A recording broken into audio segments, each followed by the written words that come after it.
आइए साथियों, दोस्तों, मित्रों, बहनों, आप सभी का जेके कंपटीशन सेंटर में हार्दिक स्वागत है। आज आपके लिए जो पेपर हुआ है फर्स्ट मीटिंग में पैट का, उस पैट के बारे में आपको बताते हैं जो पेपर में आया है। हमने जो बताया, पढ़ाया, मैपिंग कराई, उससे बहुत ही अधिक प्रश्न पूछे गए हैं। कम से कम 50-55 प्रश्न, 50 से 55 प्रश्न जेके कंपटीशन सेंटर से आए हैं। बहुत ही छात्रों के फोन आए, दोस्तों के फोन आए, मित्रों के फोन आए और उन्होंने फोन करके बताया कि बहुत ही अधिक मात्रा में आपके जेके कंपटीशन सेंटर से प्रश्न पूछे गए हैं और 13 प्रश्न तो मैपिंग से पूछे गए हैं, जो मैंने बार बार आपको मैपिंग कराई है। क्योंकि उसमें, उस मैपिंग में जो प्रश्न है, जैसे आपसे पूछा गया है काजीरंगा काजीरंगा राष्ट्रीय उद्यान कहाँ है, वो मैंने मैपिंग कराई थी। एक प्रश्न ये आया। एक पूछा गया है कि सार्क जो सदस्य हैं उनके बारे में पूछा गया है, वो मैंने आपको बता रखा है। एक पूछा है कि लक्षद्वीप की आधिकारिक भाषा क्या है, ये मैंने मैपिंग में बता रखा है। अजंता की जो गुफाएं हैं, अजंता और एलोरा की गुफाएं, उसके बारे में मैंने आपको मैपिंग कराई थी, उसके बारे में बताया है, प्रश्न आया है। हिमालय से निकलने वाली नदियां, हिमालय से निकलने वाली नदियों के बारे में मैंने आपसे बताया था, मैपिंग कराई थी और उनसे सारे ही प्रश्न आ फंसे हैं। नेपाल से सटे राज्य, मैंने बहुत बार मैपिंग कराई, इसके बारे में पूछा गया है। और आपसे और भी प्रश्न मैपिंग से आए हैं, जैसे सलाल परियोजना कहाँ की परियोजना है, ये मैंने आपको बताया था, तो इसके बारे में पूछा गया है। और आपके खेतड़ी कहाँ है और क्यों प्रसिद्ध है, इसके बारे में पूछा गया। और आपके एंड टू एंड जो योजना है, उसके बारे में पूछा गया। एशिया का प्रथम व्यक्ति कौन है, नोबेल पाने वाला, उसके बारे में मैंने मैपिंग कराई थी। ओणम, लास्ट में मैंने त्योहारों की एक सामान्य जागरूकता वीडियो बनाई थी, उसके बारे में बताया गया है। लाइट हाउस परियोजना किससे संबंधित है, इसकी मैपिंग कराई थी, इसके बारे में पूछा गया है। तो साथियों, दोस्तों, मित्रों, बहुत सारे प्रश्न, 50-55 प्रश्न पूछे गए हैं जेके कंपटीशन सेंटर से। जिन्होंने केवल करंट अफेयर्स की वीडियो देखी है, उनका करंट अफेयर्स पढ़ने से ही सिलेक्शन होने की संभावना हो गई है। बहुत ही लड़कों के, छात्रों के फोन आए कि सर ये प्रश्न आपने बताया, ये प्रश्न आपने बताया, सारे प्रश्न जो आपने बताए हैं वो आ गए हैं। सारे प्रश्नों की जानकारियां उन्होंने बार बार बताई है, कौन कौन से प्रश्न आए हैं। और उन्हीं के प्रश्नों को सुन करके जो बताए हैं छात्रों ने, मैं एक सामान्य वीडियो बना रहा हूं, ताकि ये पता चले कि कौन कौन से प्रश्न जेके कंपटीशन सेंटर से पूछे गए। आइए साथियों, उन प्रश्नों को लेते हैं जो पूछे गए हैं, उनके बारे में एक बार फिर जिक्र करते हैं। आइए देखते हैं कि कौन कौन से प्रश्न हैं और कौन कौन से प्रश्न हमने आपको बताए और समझाए थे। पहला आपका प्रश्न है, लोकसभा में अधिकतम सदस्यों की संख्या कितनी है। मैंने ये कई बार आपको बताया था, जहां भी संविधान का सवाल आता था मैं पूरे प्रश्न कराता था। तो उसमें आपको मैंने बताया था कि जो लोकसभा में सदस्य की संख्या है वर्तमान में, वो 552 है। मैंने आपको ये भी बताया था कि 552 कैसे हैं, राज्य से कितने चुने गए हैं। मैंने आपको बताया था कि 530 राज्य से चुने गए हैं। मैंने आपको बताया था जो संघ है, यानी केंद्र शासित प्रदेश से हैं, उससे 13 चुने गए हैं। इस तरीके से मैंने आपको बताया था कि ये 543 हो गए। मैंने आपको बताया 2 एंग्लो इंडियन हैं, तो 545 हो गए। और फिर मैंने आपको बताया कि 7 इसमें अधिकतम और जुड़ सकते हैं, तो ये आपके 552 हो गए। इस तरीके से मैंने आपको बताया था, समझाया था। तो इसका उत्तर 552 आएगा। अगला आपका प्रश्न है कि शिवाजी के समकालीन संत का नाम क्या है। मैंने आपको कई बार तुकाराम के बारे में बताया था। सारे संत मैंने, दादा रामदेव कौन कौन कौन है, नामदेव, एकनाथ, सारे बारे में बताया था, इसलिए इसका सही उत्तर ये है। अगला है, चरक संहिता का संबंध पूछा गया था। मैंने कई बार आपको बताया है, जिन्होंने हिस्ट्री की वीडियो देखी, करंट अफेयर्स की वीडियो देखी, इसका संबंध चिकित्सा से है।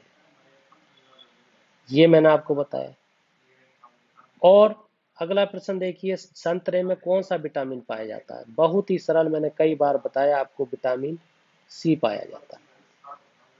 ये आपको ध्यान रखना है। इस तरीके का यह प्रश्न आया है।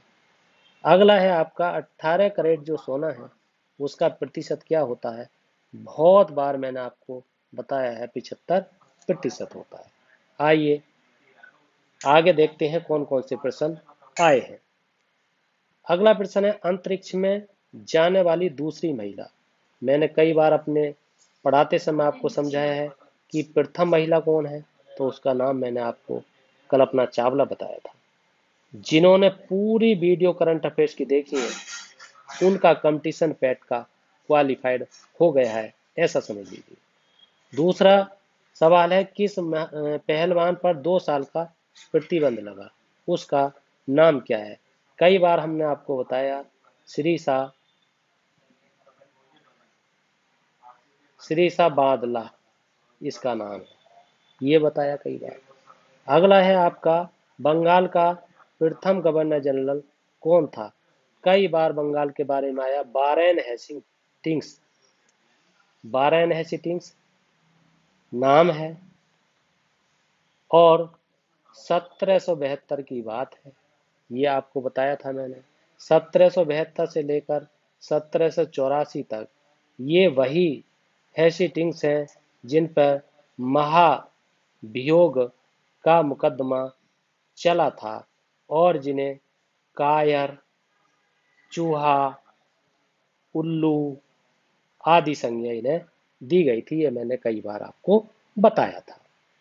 अगला आपका प्रश्न है, करो या मरो का नारा किसने दिया? बहुत बात साधारण बात है, महात्मा गांधी। महात्मा गांधी ने दिया। और कब दिया? 1942 में भारत छोड़ो आंदोलन के समय ये दिया। ये मैंने आपको, जिन्होंने करंट अफेयर्स की वीडियो देखी हैं वो सारे प्रश्न कर कर आए हैं, ये मैंने आपको बताया।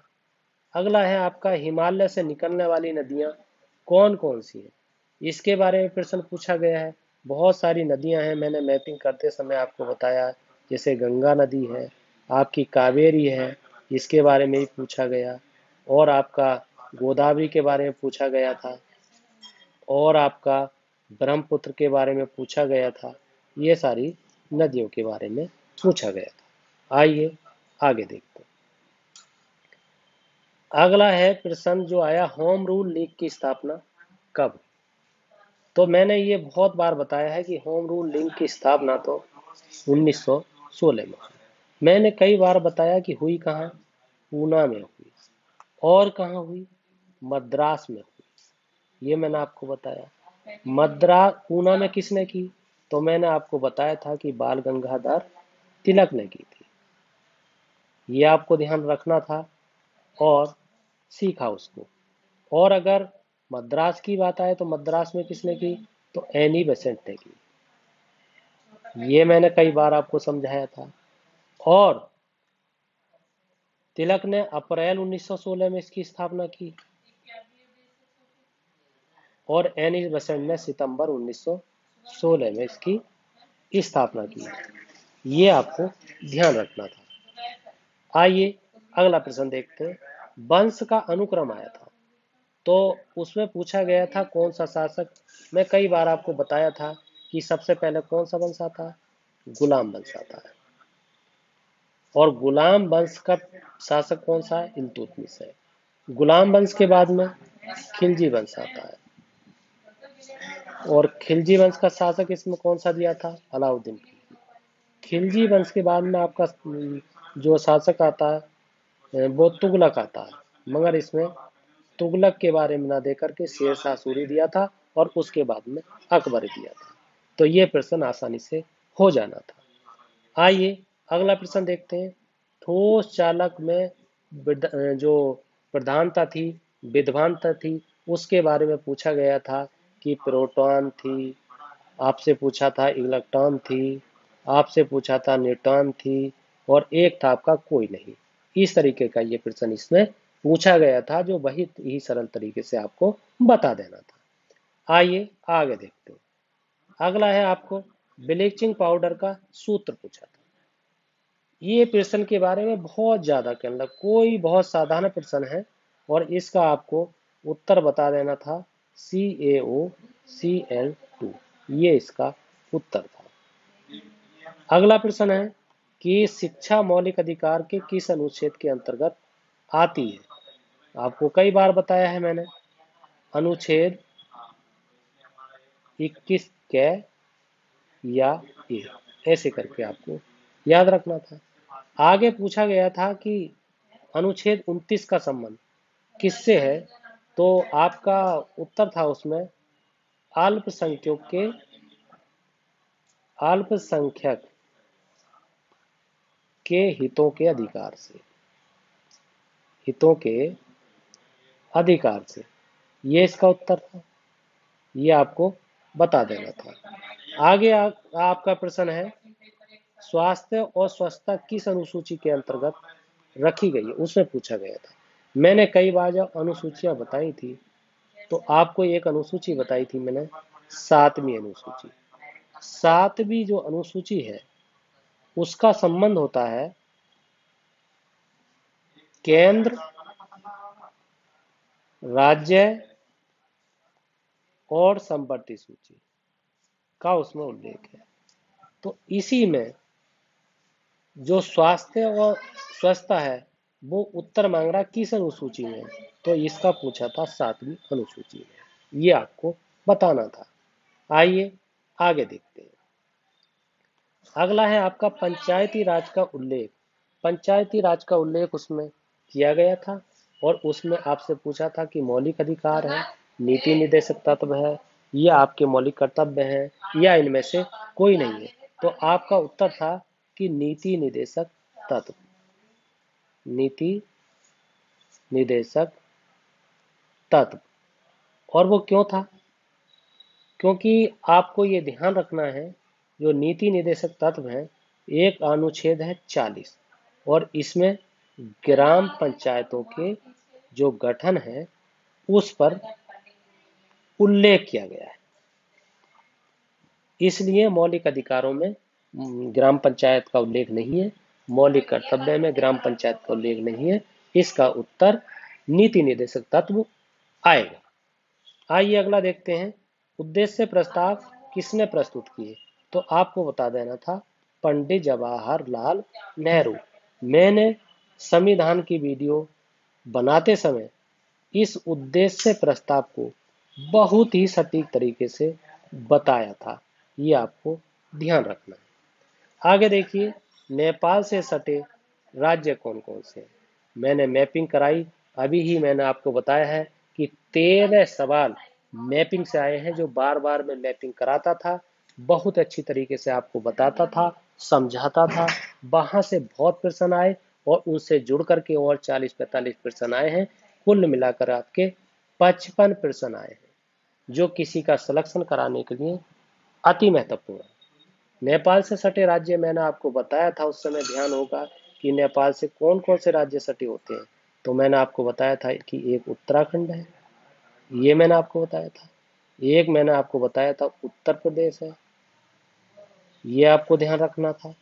एक जो है नेपाल से जो सटा होता है वो मैंने आपको बिहार बताया था, आपको स्मरण होगा। फिर मैंने आपको बताया था पश्चिम बंगाल बताया था आपको, और एक मैंने आपको बताया था सिक्किम, ये आपको ध्यान रखना है। तो ये केवल 5 राज्यों की संख्या है। अगर राज्यों की संख्या पूछी थी तो आपको 5 बता देना है, और अगर कौन सा राज्य इसमें है या कौन सा राज्य इससे सटा हुआ नहीं है तो आपको इनमें से देख के बता देना था। मैंने कई बार बताया था कि पाकिस्तान से कौन कौन से लगते हैं, तो मैंने जम्मू कश्मीर बताया था, हिमाचल प्रदेश बताया था, उत्तराखंड बताया था, सिक्किम बताया था, अरुणाचल बताया था। ये मैंने आपके बताए थे चीन से, जो चीन से बनते हैं वो चीन से बताए थे कि जम्मू कश्मीर, हिमाचल प्रदेश, उत्तराखंड, सिक्किम और अरुणाचल। म्यांमार से मैंने बताया था कि अरुणाचल लगता है, मणिपुर लगता है, मिजोरम लगता है, नागालैंड लगता है। बांग्लादेश से भी मैंने बताया था कि मिजोरम लगता है, त्रिपुरा लगता है, असम लगता है, मेघालय लगता है, पश्चिम बंगाल लगता है। मैंने आपको नेपाल से ये बता दिया जो आपके सामने है, और फिर मैंने इस तरीके से अफगानिस्तान से बताया था कि केवल एक राज्य लगता है जिसका जम्मू कश्मीर नाम है। फिर मैंने आपको बताया था कि पाकिस्तान से कौन कौन से लगते हैं, जम्मू कश्मीर बताया था, हिमाचल प्रदेश बताया था, उत्तराखंड बताया था, सिक्किम बताया था, वो सॉरी पंजाब बताया था, गुजरात बताया था, राजस्थान बताया था, जम्मू कश्मीर बताया था। ये मैंने बताए थे आपको पाकिस्तान से लगने वाले, ये आपको ध्यान रखना। इस तरीके से मैंने मैपिंग आपको बताई थी, कराई थी, और बहुत ही अच्छे तरीके से बताया था, और मैपिंग से आधारित बहुत ही प्रश्न आए हैं। आइए आगे देखते हैं। लिखा है सलाल परियोजना किस राज्य की है, तो आपको बता देना था जम्मू कश्मीर की, ये आपको ध्यान रखना था। सलाल बांध अगर आ जाता, सलाल बांध, तब भी आपको जम्मू कश्मीर ही बताना था, और सलाल नदी पर बताना था। आइए आगे देखते हैं। सलाल परियोजना, सलाल नदी और एक चिनाब नदी, ये हो सकती। आइए आगे देखते हैं। अगला है आपका खेतड़ी किस लिए प्रसिद्ध है। कई बार मैंने आपको मैपिंग करते समय बताया था कि खेतड़ी कहाँ है, राजस्थान में। और राजस्थान में खेतड़ी किस लिए प्रसिद्ध है, तांबा के लिए या फिर जस्ते के लिए, ये आपको बताना था। अगला है आपको एशिया प्रथम नोबेल पुरस्कार व्यक्ति कौन है, तो आपको बताना था रविंद्रनाथ टैगोर है। और कब मिला था, 1913 में मिला था। किसके लिए मिला था, गीतांजलि के लिए मिला था। ये बहुत मैंने कई बार आपको बताया है। अगला है आपका एंड टू एंड योजना। एंड टू एंड योजना किस प्रदेश की है, तो मैंने आपको योजना करते समय बताया था कि हिमाचल प्रदेश की है, ये आपको बताना था। अगला है आपका ओणम त्योहार का संबंध किससे है, तो आपका केरल से है। ये मैंने मैपिंग करते समय ही बताया था। और सारे त्योहार मैंने सामान्य जागरूकता बता रखे थे। पोंगल का संबंध मैंने बता रखा था, करगम का संबंध मैंने बता रखा था, और भी जितने त्योहार है, बैसाखी का संबंध मैंने आपको बता रखा था।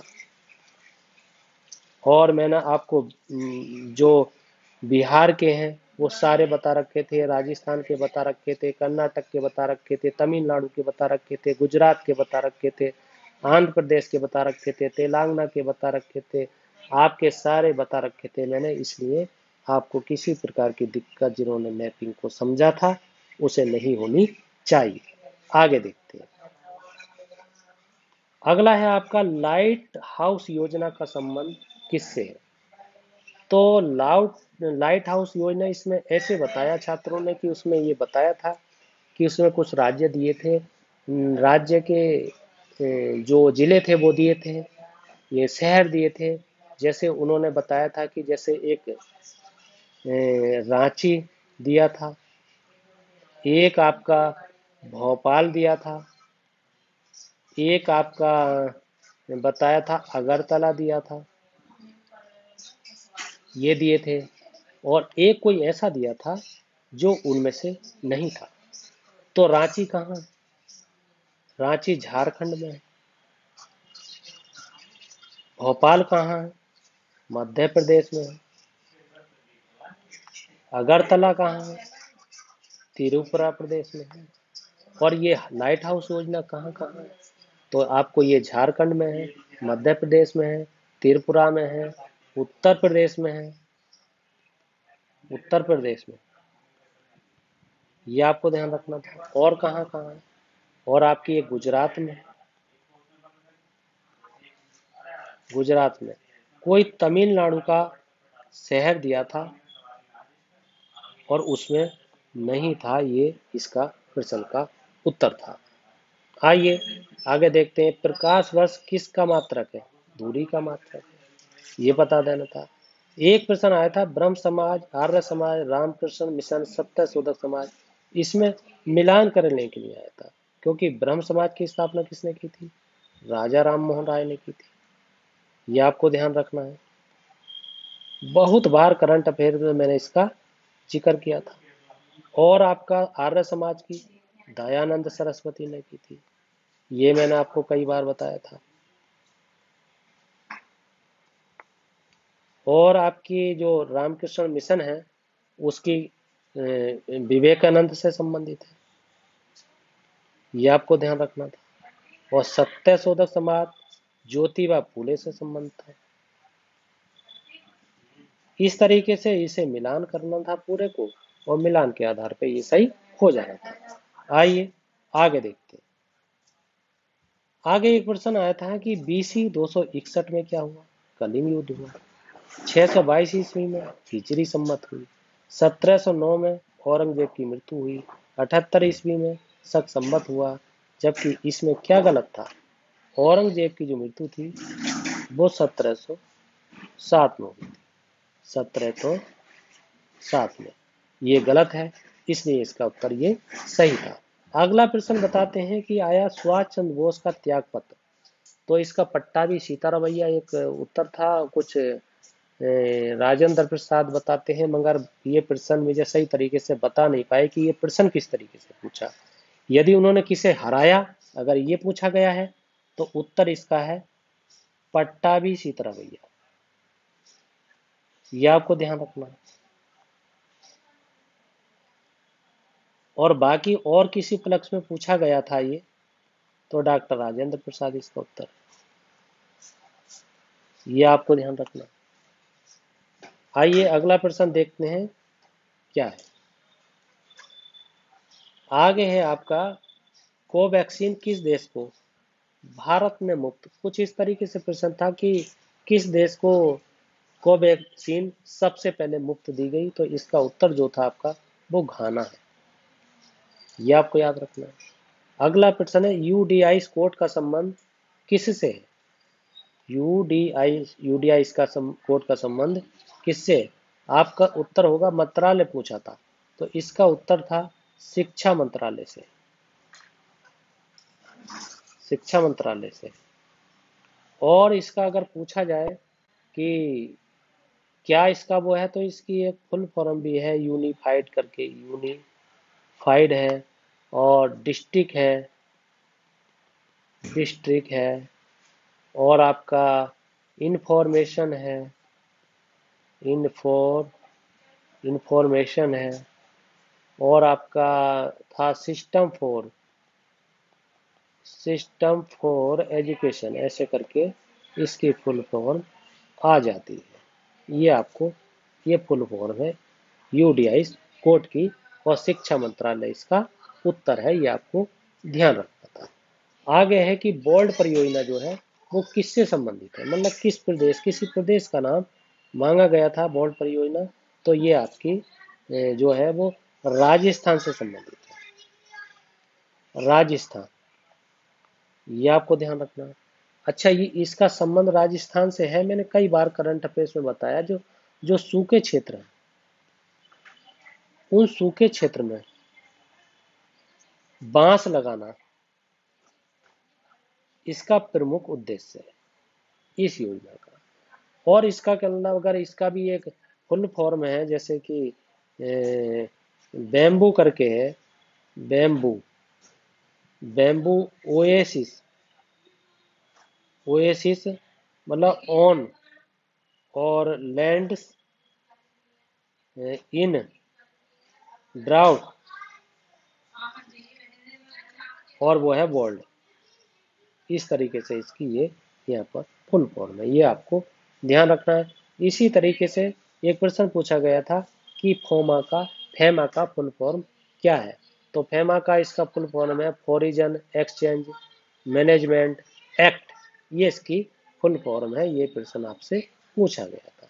आइए आगे देखते हैं। अगला है आपका बहुत सरल प्रश्न पूछा गया था, हिंदी दिवस कब मनाया जाता है? आपका उत्तर होगा 14 सितंबर को मनाया जाता है। ये बता देना था आपको। बहुत बार मैंने करंट अफेयर्स में आपको बताया।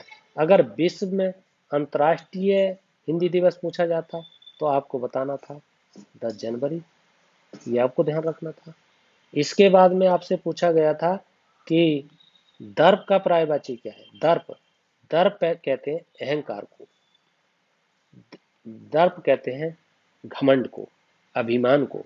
तो उसमें अहंकार शब्द था, इसलिए दर्प का पर्यायवाची अहंकार आएगा। उसके बाद में एक प्रश्न था कि मन को हरने वाला, तो आपका उत्तर इसमें मनोहर आएगा। संधि विच्छेद भी मैंने एक बार बताया था। आगे आप एकल का विलोम आया था कि एकल का विलोम क्या होता है, तो एकल का विलोम ये पूछा गया था।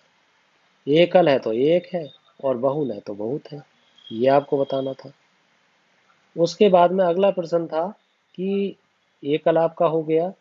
अगला प्रश्न था महत्वाकांक्षा में वर्तनी बताइए। तो उसमें सिर्फ जो महत्वाकांक्षा है, महत्व एकता ये बनेगा, एकता आधा ये बनेगा, और बा और कांक्षा, ये आपको ध्यान रखना था। ये इसका उत्तर था। आइए आगे देखते हैं। अगला है आपका गागर में सागर का अर्थ क्या होता है? इसका मतलब होता है कम शब्दों में अधिक बात कहना। कम शब्द होंगे और बात अधिक होगी, उसे कहा जाएगा गागर में सागर। यह आपको ध्यान रखना है। आगे फिर काजीरंगा राष्ट्रीय उद्यान का संबंध सीधे सीधे मैपिंग कराई है बहुत बार, असम से है, यह आपको ध्यान रखना है। उसके बाद में आगे है सूर्य का सबसे निकटतम ग्रह कौन सा है? निकटतम तो आपका बुध है। उसके बाद में क्या है? शुक्र है, फिर पृथ्वी है, फिर मंगल है, फिर आपका आ जाएगा बृहस्पति है, अरुण है, वरुण है। इस तरीके से ये आपका क्रम लग जाएगा। बहुत बार मैंने आपको इस तरीके से बताया है। हाँ, फिर अगला प्रश्न है 100 रुपए के नोट पर किसके के हस्ताक्षर होते हैं? तो आपका उत्तर क्या होगा? आरबीआई के होते हैं। अगर 100 पैसे पे पूछे तो भारत सरकार के वित्त मंत्रालय को होते हैं, अर्थात भारत सरकार के सचिव के होते हैं, वित्त मंत्रालय के होते हैं। ये आपको बता देना था। आइए आगे देखते हैं। अगला है आपका वीवो का ब्रांड एम्बेसडर कौन है? कई बार विराट कोहली, ये आपको बता देना था। बहुत बार करंट अफेयर्स में इसको बताया है। इसके बारे में आगे लिखा सार्क का सदस्य नहीं है, म्यांमार नहीं है। ये आपको ध्यान रखना है। अब जब म्यांमार अगर नहीं है तो मैंने कई बार आपको समझाया था कि कौन कौन से सदस्य इसमें हैं, कई बार पढ़ाया आपको। तो मैंने आपको बताया था कौन? आपका भारत है, मैंने आपको बताया था बांग्लादेश है, मैंने आपको बताया था इसमें एक पाकिस्तान है, मैंने आपको बताया था आपसे कि श्रीलंका है, मैंने आपको बताया था आपका नेपाल है, और मैंने आपको बताया था भूटान है, और मैंने आपको बताया था मालदीव है। ये 7 देश हैं, और इसका जो है उत्तर जो नहीं था वो म्यांमार इसमें दिया था।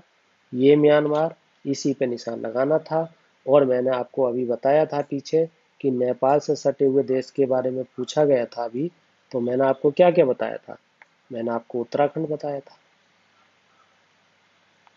मैंने आपको उत्तर प्रदेश बताया था, मैंने आपको बिहार बताया था, मैंने आपको पश्चिम बंगाल बताया था, और मैंने आपको सिक्किम बताया था। अभी थोड़ी देर पहले ही बताया था, ये आपको ध्यान रखना था। ये नेपाल की बात आ गई। तो इस तरीके से आपको ये इसका सार्क का सदस्य नहीं है, म्यांमार आपको बताना था। अगला है लौह पुरुष किसे कहा जाता है? बहुत बार मैंने आपको समझाया था। कई बार जब लौह पर बात आती थी तो मैं बता देता था। मतलब दादा भाई नौरोजी, नौरोजी साहब के बारे में पूछा गया था, ये बता देना था। आगे है लक्षद्वीप की आधिकारिक भाषा क्या है? तो इसका जो उत्तर है वो मलयालम है। मलयालम। बहुत कंफ्यूजिंग प्रश्न रहा मगर कुछ भी नहीं है, मैंने कराया क्योंकि मलयालम केरल की भाषा है, राजकीय भाषा है, मगर केरल और लक्षद्वीप बिल्कुल टच में है, इसलिए वहां की भाषा भी मलयालम ही है। ये आपको ध्यान रखना था। इसलिए मैपिंग से संबंधित बहुत अधिक प्रश्न आए हैं और मैंने मैपिंग इतने अच्छे तरीके से कराई है कि जो भी छात्र, जो भी साथी, जो भी दोस्त बहन जेके कंपटीशन सेंटर से जुड़े हुए थे उनके 55-60 से अधिक ही प्रश्न हुए हैं और अभी तक भी लगातार फोन उनके आ रहे हैं। आइए आगे देखते हैं।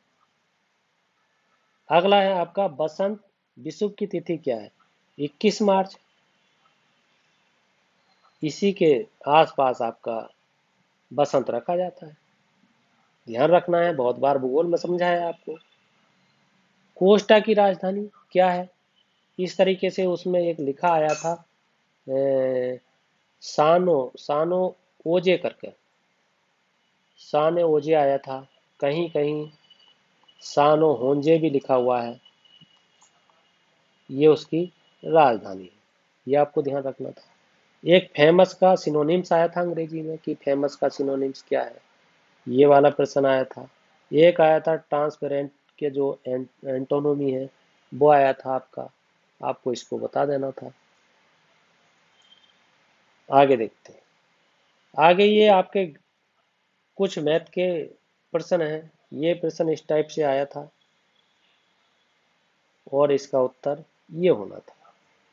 अगला प्रश्न इस तरीके से आया था आपका, अंडूड क्वेश्चन वाचक अपॉन 196 72/56 और उत्तर आना था आपका 324 अर्थात 18 का स्क्वायर आना था। अगला प्रश्न था, एक प्राइस दिया था उसने, बिक्री पूछी थी उसकी और उसमें आय में वृद्धि या कमी पूछी थी, आपको -16%, उसका उत्तर आना था।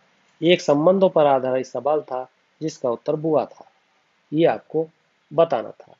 आइए साथियों दोस्तों, मैंने इस प्रश्न जो आए है पैट का फर्स्ट पेपर, उसे पूरी तरह से जो भी प्रश्न साथियों ने, दोस्तों ने, मित्रों ने बताए और आपके जेके कंपटीशन से आए, मैंने सारी व्याख्या करने की कोशिश की है।